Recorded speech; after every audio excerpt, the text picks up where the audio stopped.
Hello दोस्तों, मैं प्रवीण स्वागत करता हूं आप सभी का आपके अपने YouTube चैनल स्टडी प्रांगण पे। तो बताइए कैसे हैं आप लोग। उम्मीद करता हूं मस्त होंगे, जबरदस्त होंगे। तो दोस्तों इस वीडियो के अंदर हम बात करेंगे परसेंटेज यानी कि प्रतिशतता की, ठीक है। और परसेंटेज के दोस्तों हम वे क्वेश्चन करेंगे जिस क्वेश्चन में हम अक्सर क्या हो जाते हैं, फंस जाते हैं। लेकिन इस वीडियो के बाद आप वैसा कोई भी क्वेश्चन परसेंटेज का आपके पास सामने आएगा, आप बिल्कुल नहीं फंसेंगे, बहुत ही आसानी से बहुत ही कम समय में कर पाएंगे। दोस्तों टेंशन की बिल्कुल जरूरत नहीं है। हम इस वीडियो में जितने भी क्वेश्चन जिसमें हम फंसते हैं, प्रतिशतता के क्वेश्चन में फंसते हैं, बहुत ही आसान भाषा में सीखेंगे जिससे कि चीजें आपको हमेशा के लिए याद हो जाएंगी। दोस्तों आपको बस इतना करना है, वीडियो को एंड तक ध्यान से देखना है और वीडियो को एंजॉय करना है। तो दोस्तों चलिए शुरू करते हैं। तो दोस्तों जैसा कि आप देख सकते हैं, यहां पे सबसे पहला क्वेश्चन आपके सामने है, ठीक है। देखिए क्वेश्चन आपको थोड़ा भड़कीला दिखेगा, ठीक है। कह रहा है कि व्यंजक एक्स क्यू वाई स्क्वायर में एक्स तथा वाई के मानों में क्रमशः 25% और 20% की कमी करने पर व्यंजक के मान में कितने प्रतिशत की कमी आएगी। क्वेश्चन थोड़ा सा भड़कीला है लेकिन बहुत ही आसान है। देखिए सबसे पहली बात तो आपका एक व्यंजक दिया हो कितना, एक्स क्यू वाई स्क्वायर, ठीक है। इसको ऐसे ही रहने देते हैं, ठीक है। उसके बाद देखिए आपको कह रहा है एक्स को 25% हम कम कर देंगे और वाई को 20% कम कर देंगे। उसके बाद इस व्यंजक का वैल्यू कितना कम हो जाएगा आपको बताना है। सिंपल सा एक काम करिए, आप देखिए इसका 25% कम हो जाएगा तो कोई भी चीज खुद में 100% होता है तो वह 25% कम होगा तो कितना हो जाएगा, 75%, ठीक है। तो यह हो जाएगा 75% यानी कि 75/100। लेकिन इसका क्या है, यह क्यूब है तो इसको क्यूब कर लीजिए, ठीक है। फिर वाई स्क्वायर, वाई को कितना कम कर रहा है तो आप कहेंगे 20% कम कर रहा है, तो वाई को वैसे रखिए, 20% कम होगा तो कितना हो जाएगा, कोई भी चीज 100% होती है, 20 कम करेंगे आप बोलेंगे 80 हो जाएगा, 80% यानी कि 80/100। यह क्या हो जाएगा, स्क्वायर हो जाएगा। पहले व्यंजक जो इतना था अब वह व्यंजक इतना हो जाएगा। आपको क्या करना है, इसको थोड़ा सिंप्लीफाई कर लेना है। 25 × 75, 25 × 100 और यह क्या हो जाएगा, 20 × 80, 20, 2500, ठीक है। अब यहां पे आपको क्या मिल रहा है, देखिए यहां पे आपको मिल जाएगा एक्स क्यूब, ठीक है। यह जो क्यूब है एक्स क्यूब हो जाएगा, ठीक है। यहाँ पे 3 का क्यूब 3/4 का क्यूब होगा, 3 × 9 = 27 बटे 4 × 16 = 64 हो जाएगा। किसी को कोई दिक्कत नहीं होना चाहिए बिल्कुल भी, ठीक है। यहाँ पे भी आपको क्या कर सकते हैं, वाई क्यूब हो जाएगा, ठीक है। 4 का स्क्वायर, सॉरी वाई स्क्वायर हो जाएगा, 4 का स्क्वायर 4 × 4 = 16 और बटे 5 का स्क्वायर 5 × 5 = 25। इतना तो आएगा। आप यहाँ पे एक काम कर सकते हैं, इसको और इसको थोड़ा एक जगह कर सकते हैं, एक्स क्यूब वाई स्क्वायर, ठीक है। जिससे कि फीलिंग आएगी कि यह जो हमारा है यहाँ पे भी वही है, बस हमारा जो फर्क आ रहा है इतना आ रहा है, ठीक है। कितना फर्क आ रहा है, आप बोलेंगे 27/4 और गुणे 1/25। इसका वैल्यू कितना होगा तो आप कहेंगे इसका वैल्यू हो जाएगा ओवरऑल हो जाएगा कितना, तो 27 बटे कितना हो जाएगा, 25 × 4 = 100 एक्स क्यूब वाई स्क्वायर, इतना हो गया। अब देखिए शुरुआत में इतना था अब इतना हो गया, ठीक है। तो दोस्तों इस तरह से यहां पे आपका कोई भी वैल्यू, यहां से देखिए एक्स क्यूब वाई स्क्वायर से हो रहा है 27/100 एक्स क्यूब वाई स्क्वायर। मतलब कोई भी चीज अगर यहां पे पहले पूरा कंप्लीट था उसके बाद वह क्या हो जा रहा है, 27/100 भाग हो जा रहा है। तो यानी कि 27/100 भाग यानी कि शुरुआत में 100 था अब 27 हो गया, तो कितने की कमी आई, तो आप कहेंगे आप 100 में से घटाइए, जितना कमी आएगा वही आ जाएगा। यानी कि 100 में से घटाएंगे कितना आएगा, तो आप बोलेंगे 73 आ जाएगा और 73% ही क्या हो जाएगा आपका, इसमें कमी आएगी। जब इतना कार्यक्रम करने के बाद 73% की कमी आ जाएगी। अब दोस्तों इस क्वेश्चन की बात करते हैं। देखिए क्वेश्चन बहुत ही आसान सा है, ठीक है। देखने में लग रहा है कठिन लेकिन क्वेश्चन बहुत ही आसान सा है। बस हम क्या करते हैं, चीजों को कठिन बना देते हैं, ठीक है। जैसे किसी क्वेश्चन को देखिए, कह रहा है कि एक भिन्न के अंश में 25% की वृद्धि करें तथा हर दोगुना करें तो प्राप्त भिन्न 5/9 है। मूल भिन्न क्या है, देखिए सिंपल सी बात मानिए, कोई भी भिन्न, हम इसमें एक्स वाई जेड कुछ मानना नहीं है, ठीक है। हम सिंपल सी कहेंगे कोई भी भिन्न, एक भी तो एक भिन्न ही है, ठीक है। एक भी भिन्न है, ठीक है। या फिर आप ऐसे कह सकते हैं 1/1 है, यह भी भिन्न है। तो हम कहेंगे देखो यहाँ पे 25% की बात हो रही है, 25% की वृद्धि की जा रही है, क्यों ना हम ऊपर नीचे क्या करें, 100-100 कर लें। यह भी तो 1/1 ही होगा, लेकिन इससे क्या हो जाएगा, 100/100 भिन्न मानने से क्या हो जाएगा, जब 25% की वृद्धि होगी तो बहुत ही आसानी से कैलकुलेशन हमारा आसान हो जाएगा। तो कभी भी इस तरह के क्वेश्चन में आपको भिन्न क्या मानना होता है, एक मानिए, यानी कि उसको सॉल्व करिए 100/100 करके, ठीक है। यहां से क्या हो जाएगा, देखिए आपकी अंश में 25% की वृद्धि करिए, यहां से 25% की वृद्धि करेंगे कितना हो जाएगा, 100 है तो 125 हो जाएगा, जाहिर सी बात है, ठीक है। अब कह रहा है कि हर दोगुना करना है, ठीक है। 100 है तो 200 कर लीजिए, ठीक है, हो गया दोगुना। अब जो भिन्न प्राप्त होता है भाई साहब होता है 5/9। अब क्या करना है, आपको कैंसिल करना है, यह कितनी बार में कटेगा, तो 25 बार में, ठीक है। 25 और यह कितनी बार में, तो 8 बार में, 25/200। देखिए यहाँ पे हमने भले ही 100/100 किया था, लेकिन ये एक्चुअल में कितना है, 1/1 ही है, इसलिए हम क्या करेंगे, यहाँ पे 1 रखेंगे, ठीक है, बाकी को इधर भेज देंगे, ठीक है। यहाँ पे देखिए 1/8 बचा हुआ है, तो 8 1 यहाँ पे रखिए, 1/8 है तो ऊपर कर दीजिए, इधर हो जाएगा 8/1 यानी कि 8/9 बच जाएगा आपका, सिंपल सा, ठीक है। यानी कि जो हमने भिन्न 1 माना था, उस भिन्न का जो मूल भिन्न है वह है 8/9, जिसमें इतना कार्यक्रम किया जा रहा है, अंश को 25% वृद्धि की जा रही है और हर को 20 दोगुना किया जा रहा है, तो ये भिन्न मिल रहा है, यानी कि मूल भिन्न 8/9। इस तरह से ऑप्शन सी हमारा क्या हो जाएगा, बिल्कुल करेक्ट आंसर। अब दोस्तों यह क्वेश्चन बहुत ही साधारण सा क्वेश्चन है, आपको बस इतना करना है दोस्तों, कह रहा है कि 6.8 किग्रा का कितने प्रतिशत 17 ग्राम है। कुछ नहीं करना है, बस आपको क्या करना है, देखिए पूछ रहा है का मतलब इतना, 6.8 किग्रा का 17 ग्राम कितना प्रतिशत है, तो आपको क्या करना है, 6 ग्राम है, एक ग्राम में दिया है, 1 केजी में दिया है, आप क्या करिए 6.1 किग्रा जो दिया है उसको भी ग्राम में बदल लीजिए। ग्राम में बदलने के लिए आपको क्या करना होगा, 1000 से गुना करना होगा, यह कितना हो जाएगा, तो 6800 हो जाएगा क्या, ग्राम, ठीक है। अब ये इसका जो 17 ग्राम है कितना प्रतिशत है, तो निकालने के लिए कैसे निकालते हैं, बहुत बचपन से सीखते आ रहे हैं, कहते हैं कि 17 है, इसको इसका कितना प्रतिशत, यह कितना प्रतिशत है किसका, तो जो जिसका पूछा जाए इसका 6800 का, तो इतना कर लेंगे और 100 से गुणा कर देंगे, आ जाएगा बस 0 से 0 कैंसिल, 17 चौका 68। अब देखिए 1/4 का वैल्यू कितना होता है, तो आप निकाल सकते हैं 0.4 दूना 8 और 4 5 20, 0.25% होता है। अगर आपको फ्रैक्शन का परसेंट वैल्यू पता है तब भी आपको 0.25% याद होगा, ठीक है। इस तरह से आपका क्या हो जाएगा 0.25, यानी कि option C is the correct answer of this question. इस तरह से ऐसे क्वेश्चन पूछे जाते हैं, इसमें बहुत ज्यादा कुछ करना नहीं होता, बस ध्यान देना होता है। दोनों क्या होना चाहिए, ग्राम में है तो ग्राम में, केजी में है तो केजी में, मतलब दोनों क्वांटिटी से कई यूनिट सेम में होना चाहिए। उसके बाद आप जो भी कहेगा बहुत ही आसानी से कर पाएंगे। अब दोस्तों यहाँ पे एक क्वेश्चन है, ठीक है, रेलवे में पूछा हुआ क्वेश्चन है, काफी पहले पूछा गया है, लेकिन यह क्वेश्चन हमने पहले का उठाया, लेकिन इस समय भी इस तरह के क्वेश्चन ट्रेंड पे है, बहुत ज्यादा पूछे जाते हैं हमारे एग्जाम में, किसी भी कॉम्पिटेटिव एग्जाम में बात करिए, ठीक है। अब देखिए कह रहा है कि यदि दो संख्याएं एक तीसरी संख्या से क्रमशः 30% तथा 40% अधिक हैं, तो दूसरी संख्या पहली संख्या का कितना प्रतिशत है, कितना प्रतिशत है बताना है।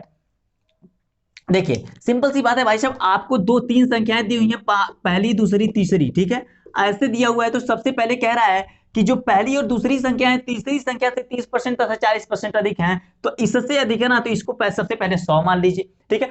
पहली संख्या कितना अधिक है, तो 30%, तो यह 130% अधिक है तो 130 हो जाएगा, ठीक है। दूसरी संख्या कितना अधिक है, तो 40% अधिक है तो यह 140 हो जाएगा। बस इतना काम करना था, उसके बाद जो भी पूछे आपको, किसी का भी वैल्यू, किसी से आपको परसेंट पूछ ले आप बता सकते हैं, ठीक है। रेशियो भी पूछेगा तो बता सकते हैं, ठीक है। कह रहा है कि दूसरी से पहली संख्या का कितना प्रतिशत है, ठीक है, क्या मतलब दूसरी से पहली संख्या का कितना प्रतिशत है, ठीक है। पहली संख्या का कितना प्रतिशत है आपको बताना है 140, मतलब 140 से पहली संख्या का कितना प्रतिशत है 130, और इसको क्या कर देंगे 100 से मल्टीप्लाई कर लेंगे, ठीक है। अब यहाँ पे हो जाएगा यह, और यहाँ पे 7 और यहाँ पे 50। कैलकुलेशन करने तो सबको आता होगा, इतना बहुत बेसिक कैलकुलेशन है, ठीक है। अब ऑप्शन में आपको दिख रहा है कि आपको दिया हुआ है एकदम मिक्स्ड वैल्यू दिया हुआ है, ठीक है। आपको मिश्रित भिन्न दिया हुआ है, तो आप इसको कन्वर्ट कर सकते हैं, 7 9 63, 7 दूना 14, 6/7, यानी कि 92 सहित 6/7% क्या हो जाएगा आपका आंसर हो जाएगा, ठीक है। तो इस तरह के क्वेश्चन आते हैं, बहुत ही आसान से होते हैं, लेकिन बस वही बात है, आपको ध्यान देनी होगी कौन किसको क्या मानेंगे, जिससे कि क्वेश्चन हम आसानी से सॉल्व कर पाए। अब दोस्तों इस क्वेश्चन की बात करते हैं। देखिए ऐसे क्वेश्चन में आपको ज्यादा कुछ सोचने की जरूरत नहीं होती है, ठीक है। देखिए इसमें कह रहा है कि यदि एक x y से 10% अधिक हो तो y x से कितने प्रतिशत कम है। ऐसे क्वेश्चन में कभी भी ऐसा क्वेश्चन आपके सामने आता है कि पहली संख्या दूसरी से इतना अधिक है, तो दूसरी संख्या पहली से ऑब्वियस सी बात है कि कम होगा, लेकिन कितना प्रतिशत कम होगा। या फिर ऐसा भी उसका उल्टा भी कह देगा कि पहली संख्या दूसरी संख्या से इतना कम है, तो दूसरी संख्या पहली संख्या से कितना अधिक होगा, यह बताइए। तो देखिए इसका एक कंसेप्ट हमेशा याद रखना है, ठीक है। अगर प्रतिशत कमी पूछ लिए जाए आपसे, ठीक है, प्रतिशत कमी पूछे तो जो भी पहले दिया हुआ है आपका जितना अधिक है दिया हुआ है उसमें कमी है तो 100 जोड़ लीजिए, ठीक है। कमी याद कैसे करेंगे, कमी कम हो रहा है लेकिन 100 जोड़ेंगे हम। अगर वहीं पे आपसे प्रतिशत अधिक पूछ लिया जाए, ठीक है, प्रतिशत अधिक आपसे पूछा जाए तो कमी दिया रहेगा कितना कम है, कितना दूसरा वाला पहला वाला दूसरे से इतना कम है, ठीक है, कि दूसरा वाला पहले से कितना अधिक होगा बताना होगा, ठीक है। तो अधिक पूछेगा तो आपको बस इतना काम करना है, 100 में से घटा लेना है, कमी है तो जोड़ लेंगे, अधिक है तो घटा लेंगे, बस। यहाँ पे देखिए क्या दिया हुआ है, क्या कह रहा है कि एक्स वाई से सॉरी वाई एक्स से कितने प्रतिशत कम है, प्रतिशत कम पूछ रहा है ना, प्रतिशत कमी पूछा जा रहा है। तो आपको क्या करना है, पहले 10% अधिक था, ठीक है, अब कमी है तो 10 100 में जोड़ देंगे 110 हो जाएगा, और इसको क्या करेंगे 100 से मल्टीप्लाई करेंगे, यहां से 0 से 0 यानी कि 100/11, ठीक है। इसको आप बदलेंगे कैसे, क्या कितना हो जाएगा, तो आप बोलेंगे कि 11×9 = 99, ठीक है, 9 सही 1/11% आ जाएगा आपका आंसर। इस तरह से ऑप्शन ए क्या हो जाएगा हमारा आंसर, ठीक है। तो इस तरह से यह दोनों कंसेप्ट आपको हमेशा याद रखना, बहुत सारे क्वेश्चन मिलेंगे आपको, ठीक है, बहुत सारे क्वेश्चन मिलेंगे, इसलिए क्या करना है, हमेशा याद रखना है इसको। अब दोस्तों इस क्वेश्चन की बात करते हैं, इस क्वेश्चन में बहुत दम नहीं है, ठीक है, बस कह रहा है कि यदि ए का 60%, ठीक है, क्वेश्चन में कह रहा है कि यदि ए का 60%, 60%, ए का 60% ऐसे लिख लेंगे, ठीक है, और बी का 3/4, बी का 3/4 बराबर है, ऐसे दिया हुआ है, आपको बताना है ए और बी का रेशियो। तो देखिए सबसे पहली बात तो इसको सिंप्लीफाई कर लीजिए, जितना सिंप्लीफाई हो जाए, जैसे कि यह सिंप्लीफाई होता दिख रहा है, यह 3 और यह 5, ठीक है, यह 3 से 3 कैंसिल। अब आपको बताना है कि ए और बी का रेशियो, ठीक है, तो आपको ऐसे में आपको ज्यादा कैलकुलेशन करने की जरूरत नहीं है, बस अगर बटे में दिया है जैसे कि 1/5 हो गया, यह b/4, तो जो रेशियो आता है बस जो नीचे आता है वही आपका रेशियो हो जाता है 5 और 4 में, ठीक है। इस तरह से ऑप्शन डी आपका आंसर हो जाएगा। क्यों हो जाता है, देखिए इसको आप इधर भेज देंगे, यह इधर जाएगा 4 आ जाएगा, इसको इधर भेज देंगे आप, या फिर इसको ए को इधर भेज दीजिए, ठीक है, a/b हो जाएगा, 5 को इधर भेजेंगे 5/4, वही डायरेक्ट हम कर लेते हैं। अगर आपको कंसेप्ट पता है हमेशा कि 5 और 4 1/5 है, b/4 है, तो जो रेशियो आता है 5 और 4 डायरेक्ट हो जाता है, इसमें आपको कुछ सोचने की जरूरत नहीं। यहाँ पे एक चीज और देखिए, अगर ऐसे होता 5a = 4b, अगर ऐसे होता है तो आपका जो रेशियो होता है, यह जो कोफिशिएंट होते हैं इधर उधर हो जाते हैं, ठीक है, बदल देते हैं, इसका कोफिशिएंट इसका कोफिशिएंट यहाँ, तो 4 और 5 का रेशियो हो जाता। बस ये चीजें छोटी छोटी अगर चीजें आप याद रखेंगे तो आप हमेशा अपना समय बचा पाएंगे, कोई भी क्वेश्चन करते समय आपका बहुत ही कीमती समय बहुत ही ज्यादा बच जाएगा। अब दोस्तों इस क्वेश्चन में देखिए, हम वह वाला क्वेश्चन किए ना, प्रतिशत कमी और प्रतिशत अधिक वाला, उसी जैसा थोड़ा सा है, बस थोड़ा सा आपको एक्स्ट्रा काम इसमें करना पड़ता है। देखिए कह रहा है कि किसी वस्तु की 10% तथा 10% की दो क्रमवार मूल्य वृद्धियां किस एकमात्र मूल्य वृद्धि के समतुल्य है, मतलब 10-10% किसी वस्तु को क्रमवार मतलब लगातार बढ़ाया जाता है, ठीक है, तो उसके बाद उसका समतुल्य जो वृद्धि होगा कितना होगा।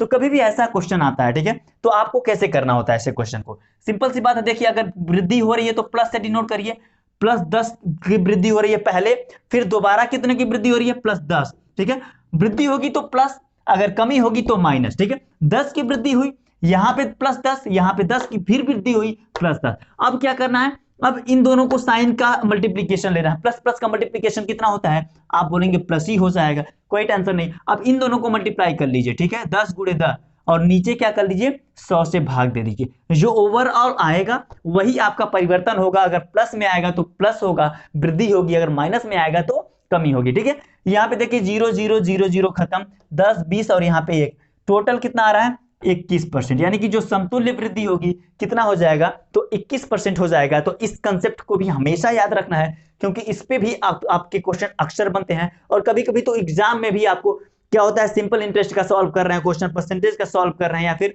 किसी भी ऐसे चैप्टर का जहां पे आपको मेंसुरेशन में भी ऐसा आ जाता है, तो ऐसे यह कंसेप्ट पता होगा तो तुरंत उसको उड़ा देंगे, कोई ज्यादा समय नहीं लगने वाला है आपको।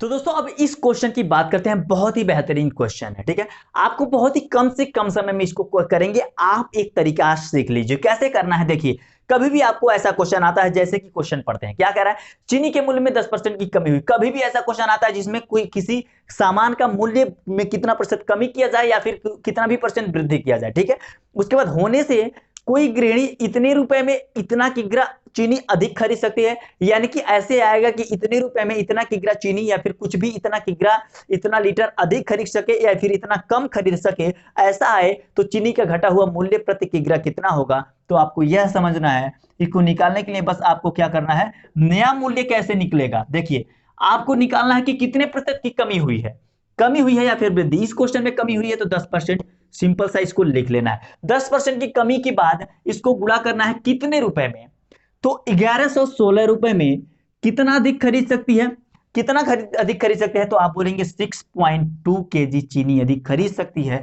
या फिर आपको क्वेश्चन में ऐसे भी दे सकता है कि यहाँ पे कमी हो, यहाँ पे वृद्धि हो रहा है इतने %, तो इतने रुपए में इतना कम खरीद सकता है, खरीद पा रहा है, तो आपको नया मूल्य बताना होता है। तो बस यही करना है, कितने % की कमी या वृद्धि हुई ऐसे कर लेना है, गुणा कितने रुपए में कितना अधिक खरीदेगा, भाग कर देना है। ठीक है, अब इसको कैलकुलेट करना है। ठीक है, कितना आ जाएगा। ठीक है, इसको देखिए, यह जो पॉइंट है ना, इसको अगर हटाएंगे तो ऊपर नीचे जीरो आ जाएगा एक, और जो जीरो आएगा वह क्या होगा, यहां से इस जीरो से कट जाएगा 62। ठीक है, 62 से ये पूरा पूरा हमको लग रहा है कट जाएगा। ठीक है, अगर 62 से कटेगा तो देखिए एक बार में जाएगा तो आपका बच जाएगा यहाँ पे 9।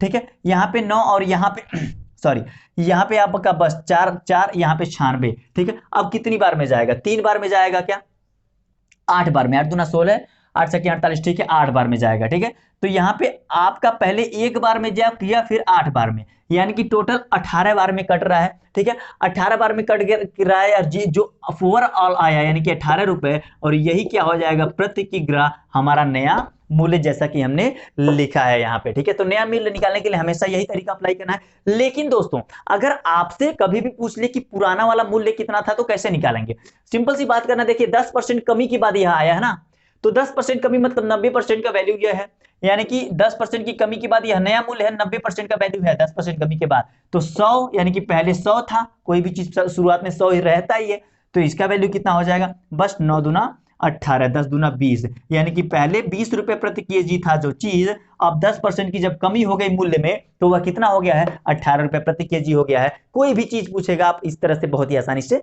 सॉल्व कर पाएंगे, निकाल पाएंगे। तो दोस्तों आइए अब इस क्वेश्चन की बात करते हैं। देखिए क्या कह रहा है, कह रहा है कि अमन का खर्च विमल के खर्च से 30% अधिक है, तथा विमल का खर्च रमन के खर्च से 10% कम है। यदि तीनों के खर्च का योग 6447 रुपए हो, तो अमन का खर्च कितना होगा बताना है। ठीक है, ऐसे क्वेश्चन में आपको क्या करना होता है, किसी एक को मान लीजिए। ठीक है, कितने लोग हैं, देखिए अमन है, फिर कौन सा है, फिर आपके पास विमल है, और एक बंदा और है, कौन सा है, कौन सा है, रमन है। ठीक है, रमन है ना, ठीक है, रमन है। ठीक है, आपको क्या करना होता है, इनको एक को किसी को मान लेते हैं 100। ठीक है, उसके बाद आपको इसका रेशियो निकालेंगे, तब इस क्वेश्चन को सॉल्व हो जाएगा। ठीक है, सिंपल सी बात है, क्वेश्चन में कह रहा है कि अमन का खर्च विमल के खर्च से 100% अधिक है। अमन का खर्च विमल के खर्च से 30% अधिक है, तो विमल को मान लीजिए 100 है, अमन का विमल से 30% अधिक है। ठीक है, क्या है, खर्च अधिक है। ठीक है, तो इसका क्या हो जाएगा, 130 हो जाएगा। ठीक है, अब कह रहा है कि आगे कह रहा है कि तथा विमल का खर्च रमन के खर्च से 10% कम है। विमल का जो खर्च है वह रमन के खर्च से 10% कम है। ठीक है, मतलब यह जो है, इसका अगर 100 है तो उसका 10% कम है, कितना हो जाएगा, 90, यानी कि जो 100 है 90 के बराबर है। ठीक है, उसके बाद 100 से मल्टीप्लाई करेंगे, यानी कि इसका वैल्यू आ जाएगा, एक तरह से फिर से इसको क्या करिए, 100 मान लीजिए। ठीक है, 100% है खुद में। ठीक है, अब यह इसका खर्च क्या है, इससे 10% कम है, तो 100% है तो कितना हो जाएगा, 90%, यानी कि 90% का वैल्यू है 100, तो भाग देंगे तो 1% का वैल्यू आएगा। अब रमन का खर्च निकालने के लिए 100 से मल्टीप्लाई करिए, वही हम डायरेक्ट कर रहे थे। ठीक है, तो इतने की जरूरत नहीं होती है, अगर आपको याद है तो इतना आसानी से कर सकते हैं। ठीक है, देखिए यहां से आ जाता है आपका 1000 डिवाइडेड बाई 9। ठीक है, यानी कि रमन का जो खर्च है 1000/9 है, पूरा पूरा कैंसिल होता नहीं दिख रहा है, सॉरी इसको नहीं कैंसिल करना चाहिए था अपने को। ठीक है, यहाँ पे हो गया। ठीक है, अब देखिए यहाँ पे रेशियो निकाल लेते हैं। ठीक है, रेशियो निकालने का मतलब यहाँ पे सिंप्लीफाई कर लीजिए, 0 से 0 0 0 उड़ा दीजिए। ठीक है, अब नीचे 9 हो तो नीचे अब ठीक नहीं लग रहा, खटक रहा है। ठीक है, 9 को उड़ाइए, 13, 9 से सबसे तीनों से मल्टीप्लाई करिए, 13 9 117।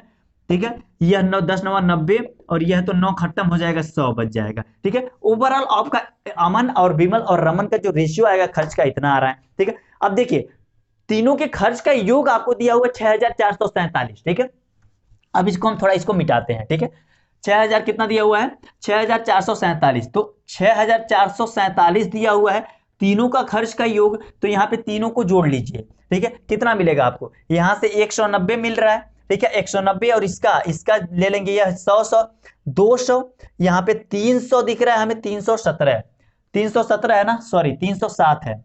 ठीक है, जोड़ लीजिएगा आप, क्योंकि 100 है, 100 200 हो गया, और 90 10 300, 300 और 7 307 हो गया। ठीक है, अब देखिए कैंसिल करते हैं, कैंसिल करने से पहले अपन एक काम करते हैं, पूछ किसका रहा है, यहां से क्या निकला, 1 यूनिट का वैल्यू आ गया। ठीक है, अब अमन का खर्च बताना है, तो अमन का खर्च कौन सा है, तो 117 है, तो 117 से गुना कर दीजिए। इसको आप कैलकुलेट करेंगे तो आपका आ जाएगा, तो किससे कटता हुआ दिख रहा है आपको, 117 से यह तो बिल्कुल नहीं कटने वाला है, ठीक है, 351 हो जाएगा, यह वाला वैल्यू कटता हुआ दिख रहा है हमको लग रहा है, ठीक है। यह वाला कितने से कटेगा, 600 कितना हो जाएगा, 614 कितना हो जाएगा, 0 और 307 बिल्कुल कट रहा है, ठीक है। कितनी बार में कटेगा, तो यह 2 बार में, पहले 2 और फिर 1, 21 बार में, ठीक है। अब 21 का गुणा कर दीजिए, 21 सते कितना होता है, 21 सते 147, तो 7 हो जाएगा 14, 21 से कने 21, 5 और 3, 5 लीजिए, 21 कने 21, 24 हो जाएगा, ठीक है। यानी कि 2457 क्या हो जाएगा आपका इस क्वेश्चन का आंसर हो जाएगा। थोड़ा सा कैलकुलेशन करने की जरूरत पड़ेगी आपको। क्यों कैलकुलेशन करने की पड़ेगी, क्योंकि ऐसे क्वेश्चन में आपको देगा, अगर यहाँ पे कैल्सियम नहीं होता हुआ दिख रहा है तो आपको कैलकुलेशन बढ़ जाएगा, थोड़ा सा कैलकुलेशन यहाँ पे था, आपको करना पड़ेगा उतना, ठीक है दोस्तों। तो इस तरह से इस क्वेश्चन को आपका ऑप्शन बी क्या हो जाएगा, इस क्वेश्चन का आंसर हो जाएगा। तो दोस्तों इस तरह से हमने इस वीडियो में परसेंटेज के बहुत ही अच्छे अच्छे क्वेश्चन किए जो अक्सर हमारे एग्जाम में, कॉम्पिटिटिव एग्जाम में पूछे जाते हैं। तो उम्मीद करता हूं ये सारी चीजें आपको कभी ना कभी हेल्प करेंगी, ठीक है, हेल्पफुल होंगी, साबित होंगी आप लोगों के लिए। दोस्तों अभी के लिए फिलहाल इतना ही करते हैं। आई होप ये वीडियो आप लोगों को हेल्पफुल लगा होगा। वीडियो अगर थोड़ा सा भी हेल्पफुल लगा हो तो वीडियो को लाइक करके चैनल को सब्सक्राइब कर लीजिएगा और बेल आइकन को भी कर लीजिएगा प्रेस, क्योंकि हम मैथ्स के ऐसे ही टिप्स एंड ट्रिक्स के वीडियोस लाते रहते हैं। मिलते हैं नेक्स्ट वीडियो में प्रोडक्टिव स्टडी के साथ, तब तक के लिए बाय बाय, टेक केयर।